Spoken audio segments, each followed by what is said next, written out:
Kelimpahan unsur periode 3. Kelimpahan unsur periode 3 di alam terdiri dari 8 unsur, yaitu natrium, magnesium, aluminium, silikon, fosfor, belerang, klorin, dan argon.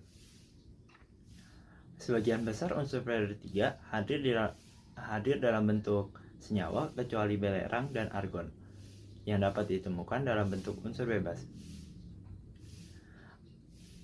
Beberapa kelimpahan unsur periode 3 di alam.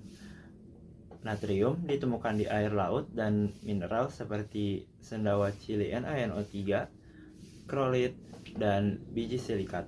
Magnesium terdapat dalam magnesit, dolomit, dan asbestos. Aluminium terdapat dalam biji bauksit dan aluminium silikat seperti tanah liat. Silikon dapat ditemukan dalam bentuk senyawa silikon dioksida atau kuarsa.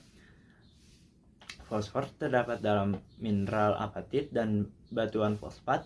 Belerang ditemukan dalam bentuk senyawa seperti pirit, kalkopirit, dan gipsum. Klorin biasanya ditemukan sebagai klorida dalam air laut dan tambang garam. Argon itu adalah gas mulia yang ada di atmosfer. Oke, selanjutnya itu ada pembahasan kegunaan unsur-unsur periode ketiga. Apa aja sih kegunaan unsur-unsur periode ketiga?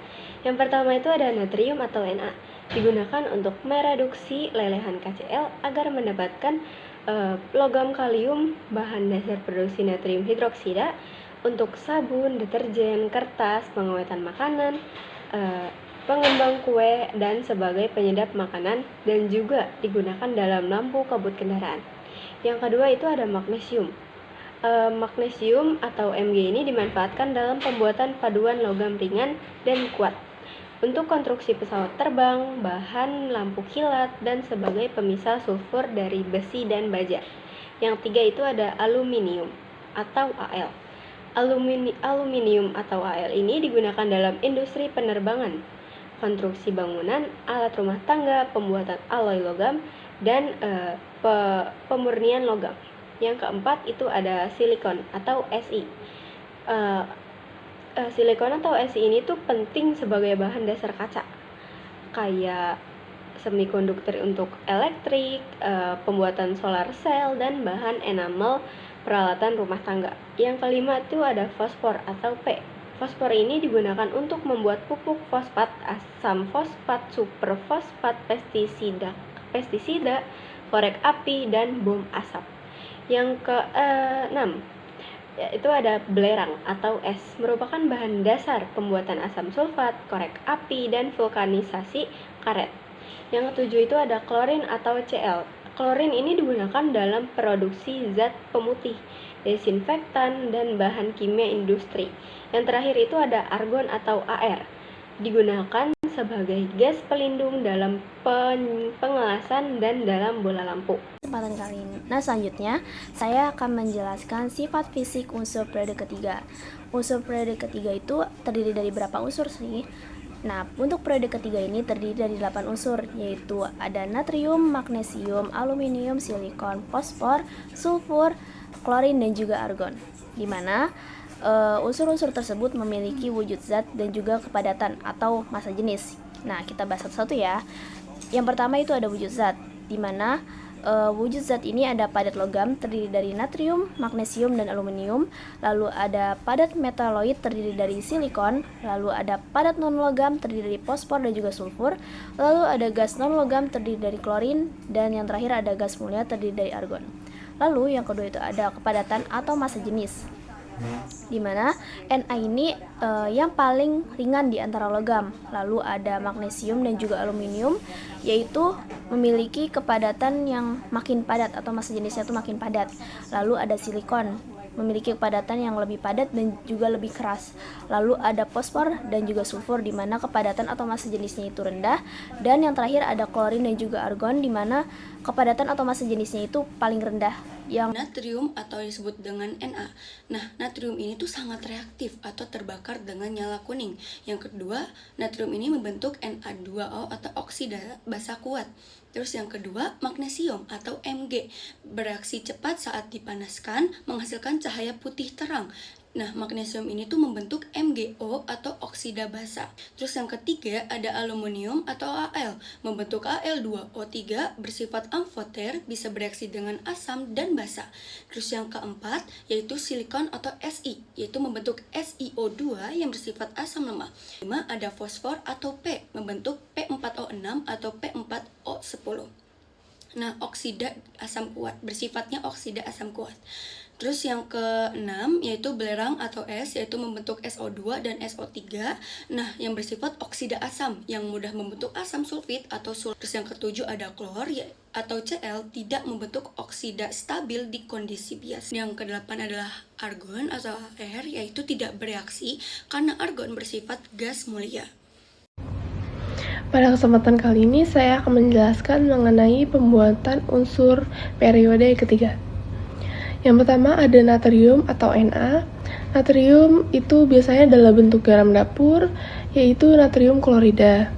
Untuk mendapatkan logam natrium, proses pembuatannya itu NaCl dilelehkan lalu dielektrolisis. Nah, nama proses ini itu proses Down. Dari proses ini terbentuk logam natrium di katoda dan gas klorin di anoda. Yang kedua ada magnesium atau Mg. Magnesium diperoleh dari MgCl2, yaitu berasal dari air laut atau batuan dolomit. MgCl2 dilelehkan lalu dielektrolisis. Prosesnya sama seperti proses natrium, namanya proses Down. Lalu hasil akhirnya adalah logam magnesium di katoda dan gas klorin di anoda sebagai produk samping. Selanjutnya ada aluminium atau Al. Aluminium berasal dari biji bauxite. Bauxite dimurnikan dulu menjadi Al2O3 melalui proses Bayer. Setelah itu Al2O3 dilelehkan dielektrolisis dengan proses Hall-Héroult. Dari proses ini dihasilkan logam aluminium. Kurang lebih prosesnya sama seperti natrium dan magnesium, namanya proses Down. Lalu selanjutnya ada silikon atau Si. Silikon diperoleh dari pasir kuarsa atau silikon dioksida. Pasir kuarsa direduksi menggunakan karbon pada suhu tinggi. Hasil reaksinya adalah silikon murni dan gas karbon monoksida. Selanjutnya yang kelima, fosfor atau P. Fosfor berasal dari batuan fosfat. Batuan fosfat dipanaskan bersama karbon dan pasir pada tanur listrik. Hasilnya adalah fosfor putih dan gas karbon monoksida. Fosfor dikumpulkan di dalam air supaya tidak terbakar. Selanjutnya proses belerang atau es. Belerang banyak ditemukan langsung di alam, terutama di daerah gunung berapi. Pengambilannya bisa melalui proses frost atau dari permunyian minyak bumi dan gas alam. Jadi belerang tidak perlu melalui proses kimia yang rumit. Selanjutnya yang ketujuh ada klorin atau Cl2. Klorin diperoleh melalui elektrolisis larutan atau lelehan garam dapur. Dari proses elektrolisis ini, gas klorin terbentuk di anoda, sedangkan NaOH dan gas hidrogen terbentuk di katoda. Yang terakhir ada argon atau Ar. Argon tidak dibuat melalui reaksi kimia, tapi diambil dari udara. Karena udara mengandung argon sekitar 0,93%, udara dicairkan lalu dipisahkan berdasarkan titik didih menggunakan distilasi fraksionisasi udara cair. Sekian penjelasan saya mengenai pembuatan unsur periode ketiga. Kurang lebihnya mohon maaf. Terima kasih.